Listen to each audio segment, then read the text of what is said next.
Hyderabad city police ఈ drunk and driving పైన చాలా ఉక్కుపాదం మోపుతుంది.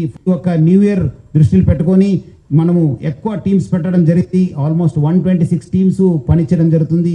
ప్రతిరోజు కూడా ఆల్మోస్ట్ నెక్స్ట్ 2026 ఫస్ట్ వీక్ దాకా కూడా మనం ఈ యొక్క టీమ్స్ని పనిచేయడం జరుగుతుంది. సో ముఖ్యంగా ప్రజలందరూ కూడా కోరుతున్నాను, మీరందరూ కూడా అన్ని విషయాల్లో సహకరిస్తున్నారు. ఈ విషయంలో కూడా మీరందరూ కూడా సహకరించాలి. ఎవరు కూడా డ్రింక్ అండ్ డ్రైవ్ చేయవద్దు. మీరందరూ కూడా తాగి బండి నడిపితే చాలా అంటే చాలా స్ట్రింజెంట్ యాక్షన్ తీసుకోవడం జరుగుతుంది. సంవత్సరాన్ని మీ యొక్క ఫ్యామిలీస్ ఫ్రెండ్స్ మధ్యలో మీరు చేసుకోవాలి, కానీ 4 గోడల మధ్యలో చేసుకోవద్దని చెప్పి మరి కోరుతున్నాను. మెమొరబుల్ మిజరబుల్ గా చేసుకోవద్దని చెప్పి నేను మరి కోరుతున్నాను. అట్లానే ఈ యొక్క డేంజరస్ డ్రైవింగ్ పైన కూడా హైదరాబాద్ సిటీ ట్రాఫిక్ పోలీస్ చాలా గట్టిగా మనము ఎఫర్ట్స్ పెట్టడం జరుగుతుంది. ముఖ్యంగా హెల్మెట్ లెస్ డ్రైవింగ్ కావచ్చు, మైనర్ డ్రైవింగ్ కావచ్చు, రాంగ్ డ్రైవింగ్ కావచ్చు, దానిపైన కూడా చాలా అంటే చాలా ఫోకస్గా మనం పనిచేయడం జరుగుతుంది.